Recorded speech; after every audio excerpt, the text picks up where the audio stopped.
បាទសូមជម្រាបសួរបងប្អូនទាំងអស់គ្នាក៏ដូចជាអ្នកសិក្សាភាសាចិនទាំងអស់គ្នាចឹងថ្ងៃនេះយើងនឹងមកសិក្សាវីដេអូភាគបន្តភាគ3ដែលអបពីវីដេអូថ្ងៃមុនជាងឲ្យខាត់ពេលយូរយើងចូលទៅកាន់វីដេអូទាំងអស់គ្នាអូខេចឹងពាក្យបន្ទាប់គឺយើងសិក្សាពាក្យឈូជូឈើឈូជូឈើឈូជូឈើបែរថា taxi គឺឡាន taxi ណាឡាន taxi ជាឧទាហរណ៍他开出租车走了他开出租车走了គាត់បើកឡាន taxi ចេញហើយពាក្យបន្ទាប់គឺ打电话打电话 make a phone call ហៅទូរស័ព្ទឬក៏ call ទូរស័ព្ទណាជាឧទាហរណ៍我给你打电话我给你打电话 I call you ខ្ញុំទូរស័ព្ទទៅកាន់អ្នកពាក្យបន្ទាប់គឺតា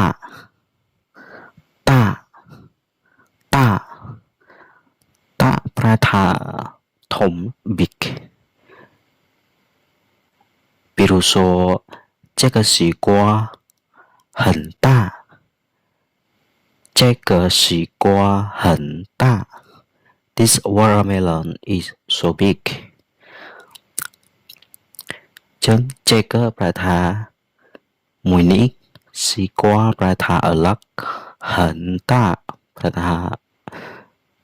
ធំខ្លាំងណាស់ណាចឹងប្រែទាំងប្រយោគទាំងមូលគឺ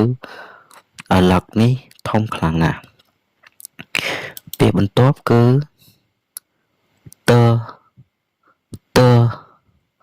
តើមានន័យថា of របស់ឬក៏នៃ这是我的书不是你的这是我的书不是你的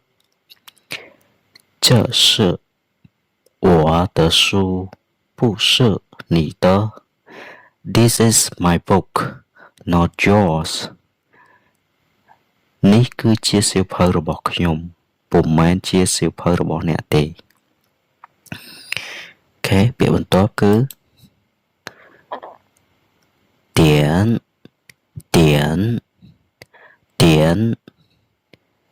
点ប្រែថា some or a little ណាប្រែថាខ្លះឬក៏តិចតួចជាឧទាហរណ៍给我点菜给我点菜 Give me some dish ណា Give me some dish ឲ្យម្ហូបមកខ្ញុំខ្លះឬក៏ឲ្យបន្លែមកខ្ញុំខ្លះមកណាប្រែកន្លែងហ្នឹងgive me ណាកន្លែងនេះឲ្យខ្ញុំភ្លេចដាក់ me ពាក្យបន្ទាប់គឺ电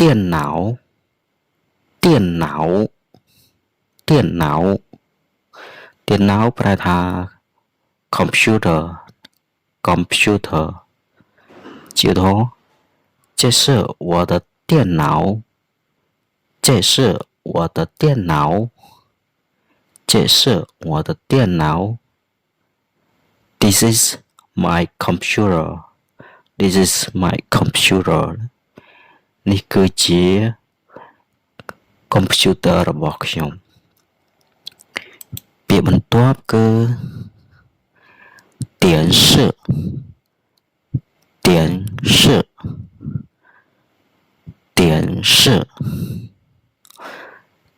ប្រែថា TV ណាគឺទូរទស្សន៍ជាឧទាហរណ៍我喜欢看电视我喜欢看电视 I like watching TV I like watching TV ខ្ញុំចូលចិត្តមើលទូរទស្សន៍ពាក្យបន្ទាប់គឺ电影电影电影ប្រែថា movie ខ្សែភាពយន្ត就说我喜欢看电影我喜欢看电影我喜欢看电影 I like watching movie ខ្ញុំចូលចិត្តមើលខ្សែភាពយន្តខ្ញុំចូលចិត្តមើលខ្សែភាពយន្តឬក៏មើលកុនណាពាក្យបន្ទាប់គឺ东西东西东西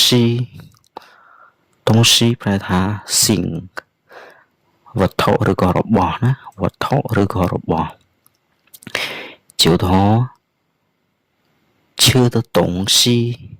吃的东西喝的东西喝的东西吃的东西ប្រែថារបស់ញ៉ាំឬរបស់ហូបណាដល់喝的东西喝的东西ប្រែថារបស់ផឹកពាក្យបន្ទាប់គឺ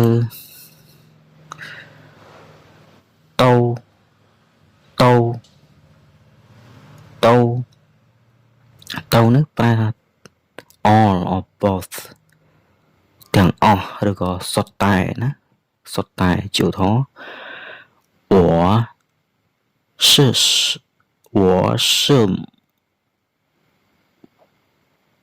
不是是นะกลายนี้คือ我什么颜色都喜欢我什么颜色都喜欢ប្រែថាខ្ញុំពណ៌អ្វីក៏សុទ្ធតែចូលចិត្តពណ៌អីក៏ចូលចិត្តដែរណាកន្លែងហ្នឹងគឺអធិស្ឋានបងប្អូនអាភីងអ៊ីងនៅកន្លែងនេះគឺខុសហើយមិនមែនសឹកទេណាគឺសមណាគឺពាក្យសមហើយកន្លែងអក្សរតោមិនមែនទូទេគឺភីងអ៊ីងកន្លែងនេះក៏ខុសដែរអញ្ចឹងយើងអានថាតោកន្លែងហ្នឹងណាអធិស្ឋានសម្រាប់ភីងអ៊ីងផងដោយសារអត់បានមើលគ្រប់ជ្រុងជ្រោយណាអូខេអញ្ចឹងពាក្យបន្ទាប់គឺទូមានន័យថា to read អានឬក៏សិក្សាអញ្ចឹងណា